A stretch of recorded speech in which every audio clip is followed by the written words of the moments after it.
Hello. I finished one more painting, and this is the pad I had the last time. A Canson's water coloring pad with 30 sheets in it. I finished the 30 sheets. That means, I started my painting in January 2nd or 3rd this year, and I have a smaller pad, and I finish it at about January, end of January, and in February I started to use this bigger pad, and I arches I have leftover arches watercolor pad, and then a Canson's I had.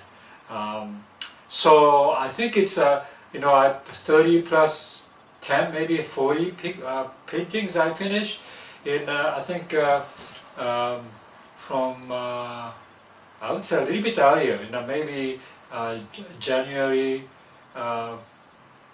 maybe 15th or 20th. I started to do a bigger pad, and I finished this Canson 30 sheets watercolor pad. So yeah, I have been very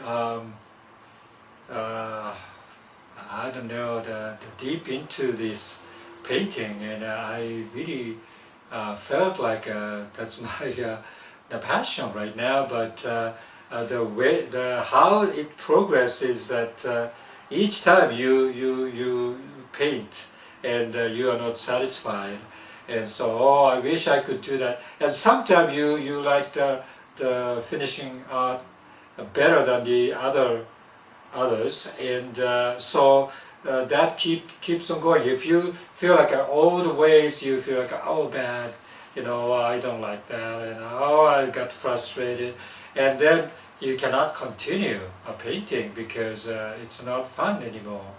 But sometimes, once in a while, you like the painting, and yeah, but I like to make it better. So that's, I think, that kept me going.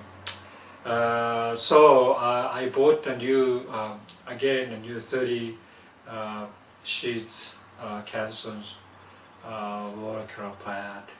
But the Canson is not a good, very cheap. You can buy it about less than $30.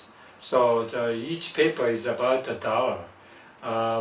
But anyway, so arches, it's like $100 or $150 or something for the 20 sheets. So it's much more expensive, and so I rather wait until I became more technically improved, technically savvy watercolorist. Maybe I move to arches, because arches is all cotton fibers, and it's much better paper for watercolorist. And so, but I rather wait, and this is my practice, and then I just try to keep the composition, colors, and so forth, and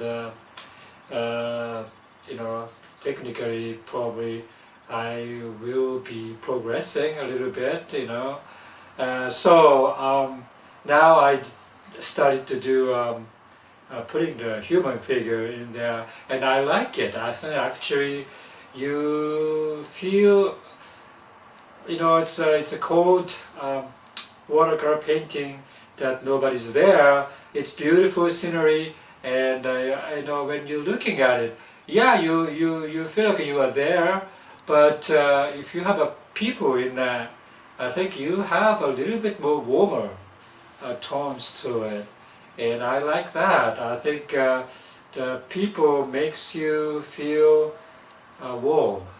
I think it's the analogy is that you read the books, you read the fiction. Fiction is always about the human relationship, and you drawn into this particular the difficulty of human relationship, or the beautiful love relationship, or something like that.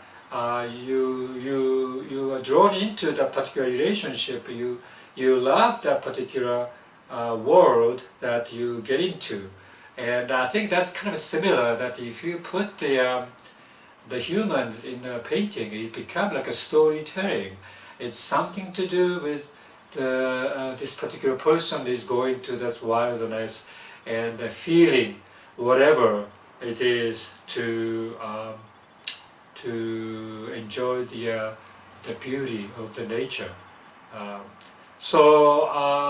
this last one I try to paint the human figures in there. Of course, human figures, it wasn't there in my photograph, so I have to put that in. And I think it was that particular one. I have to show you this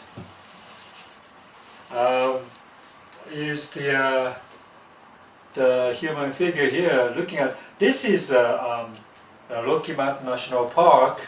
It's called the Long Lake.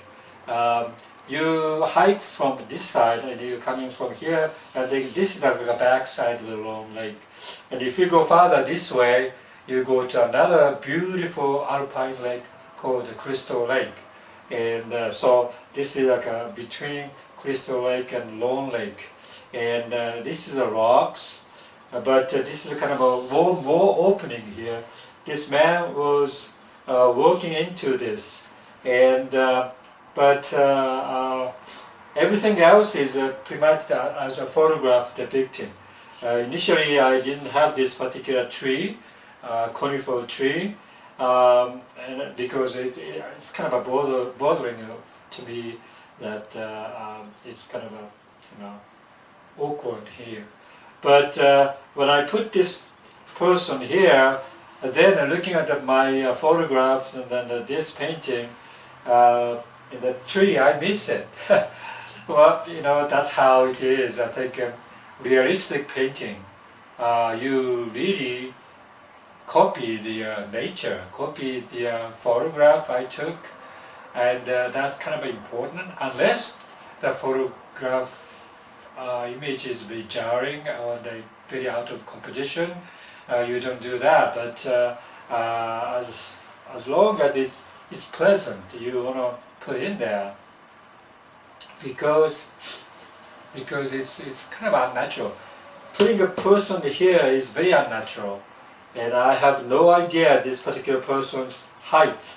When you put the working people here, and how tall is this? I mean, is this tall or this? It all depends on your perspective. And rocks here, you have to kind of judge how tall he's going to be. I think this is a little bit shorter. I think the person has to be a little bit taller, I think, in my mind. But anyway, so I did this, and I messed up with this darker shaded area, and so I kind of modified a little bit. I took off some colors after I painted, and it's too dark here, and I kind of lifted watercolor there. And so that was yesterday. So today I was looking at this, and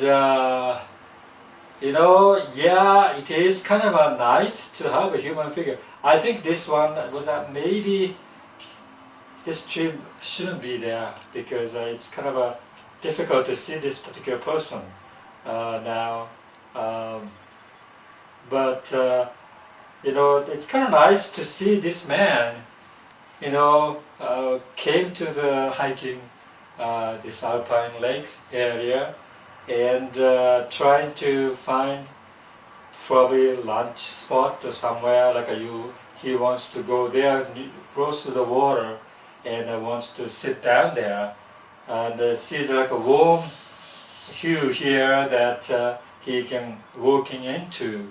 And this particular feeling that it's a beautiful, distant, brighter, the sunshiny, brighter scenery there, kind of a shady, darker here, and you're walking into the beautiful, scenic lookout.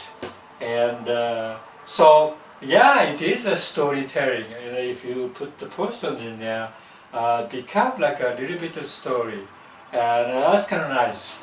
Uh, you know, to forget about this technical, uh, my skills of watercolor, but the mood is. I think I like to depict this type of mood when I put in human figures there. Okay, so thank you. I'm going to continuously paint the watercolor with or without human figures, and see how much I can improve. Thank you very much. It's already March in 2021, and today is kind of a warm, maybe warm outside in March. And but here in Japan, for example, there's already early blooming, cherry blossoms are blooming, and so the spring is coming. So that makes me happy. And already I made a reservation for the summer camping, like July 2 summer camping and August 2 summer campings, and that makes me happy that I can anticipate going there. And this time I'm gonna shoot. I'm gonna photograph lots of forest scene, because of Shinrin-yoku, forest bathing. I really like to depict, and also I like to snap more fellow fighters without them knowing, and from the back, and then try to make it the materials for watercolor. Okay, thank you. Bye.